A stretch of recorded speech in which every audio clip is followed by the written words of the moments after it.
All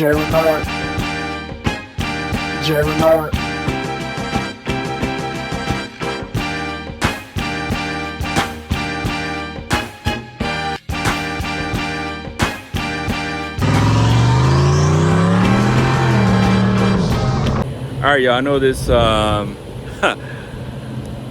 this is a super janky video, but I'm out here.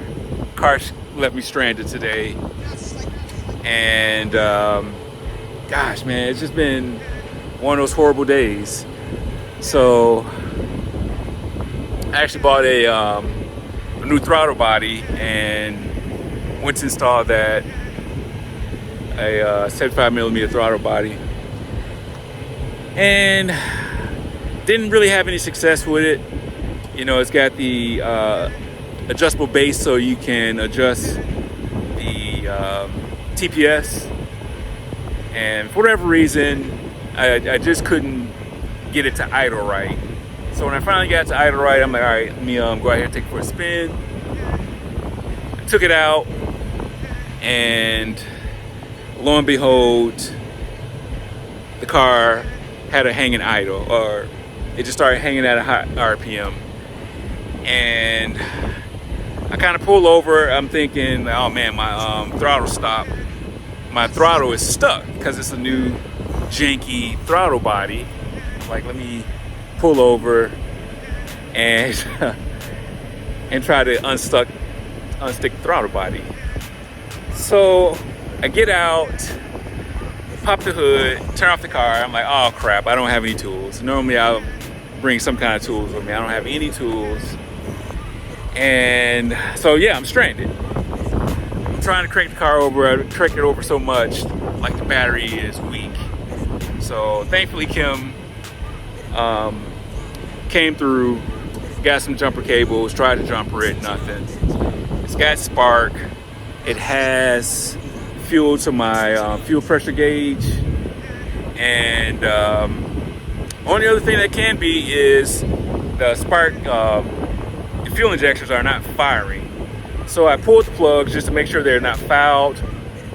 They're in great shape. There's actually hardly any smell of fuel on them, so that just tells me that fuel injectors are not firing. I got to dig into the wiring diagrams and figure out if the PIP sensor has anything to do with the fuel injectors not firing. Matter of fact, now I think about it, maybe the throttle position sensor went bad. Maybe that adjustable base on that new throttle body moved, and the TPS is thinking it's wide open, because if the TPS is wide open, the fuel injectors will not fire. So maybe it killed the TPS. So now that I'm thinking about that, I think that might be the issue, that the TPS is, from the ECU standpoint, is wide open. If that's the case, then the car will not fire the injectors. So yeah, this is just one of those days, you know, but this has made me realize it's getting cold out here. Let me hop in Kendra. The lighting is going to be good.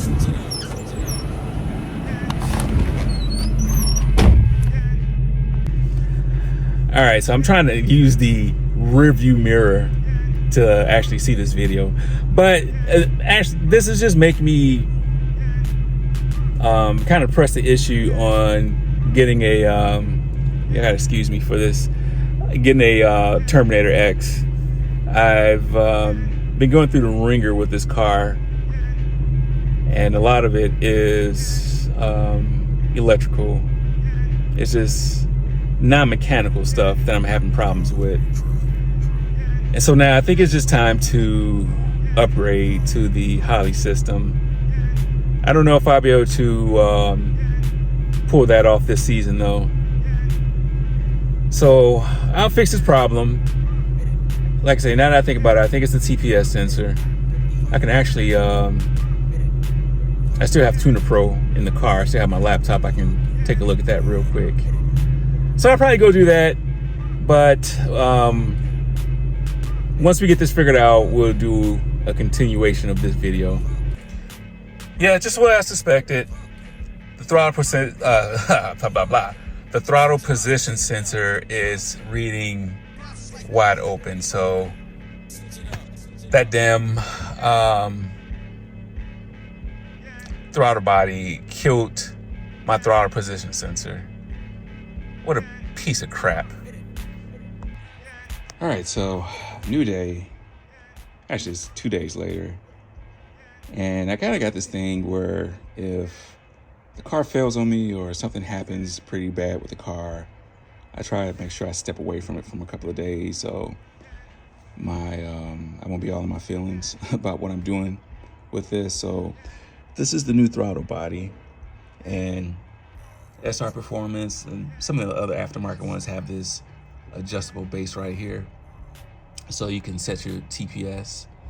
Now, since I'm using Tuner Pro, I don't really need a voltmeter to set it. I kind of know the position where the TPS needs to be.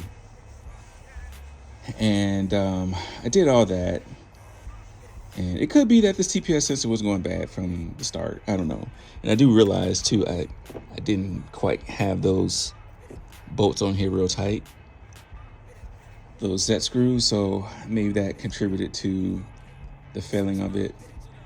The thing that I like about this throttle body as opposed to the other one, there's more of like a little mounting lip right here. So I've got a real good seal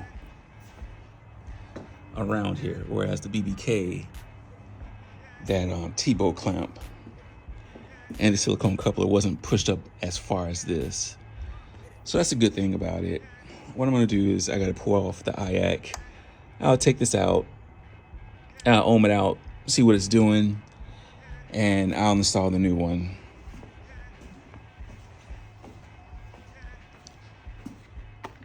So this is something I'm going to do from now on, is I'm going to have a spare TPS in the car.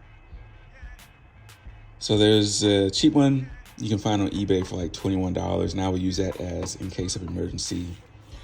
This is the old throttle body that was ported from Big Dog Supporting. You can see how thin this wall is. And I kind of collapsed the opening from cranking down on the T-bolt clamp. But I did not paint the new one because I just wanted to make sure it was working first before I started painting it or get it powder coated. But yeah, hopefully we can throw that SR Performance, the new TPS in there. Hopefully the SR Performance one will work out great, because like I say, this is the lip that I'm talking about. On the SR Performance, there's more of a lip on here, and I was able to get like a real good sealing surface. So we'll throw that in. I'm not going to do a video on me installing this. Next video you guys get will probably, you guys and gals will be just me testing out the new throttle body, and hopefully won't have any issues with it. So hey, tell a couple of people about the channel. I appreciate y'all's support, and man, I hope I'm not sounding too down on this video. I know I've been criticized about that in the past, but man, it's rough when these projects fail on you, and you got to scratch your head and figure out what's going on. So we're gonna come back with a new video and start beating the crap out of it car, and hopefully everybody be back along for the ride. So appreciate your time, and God bless.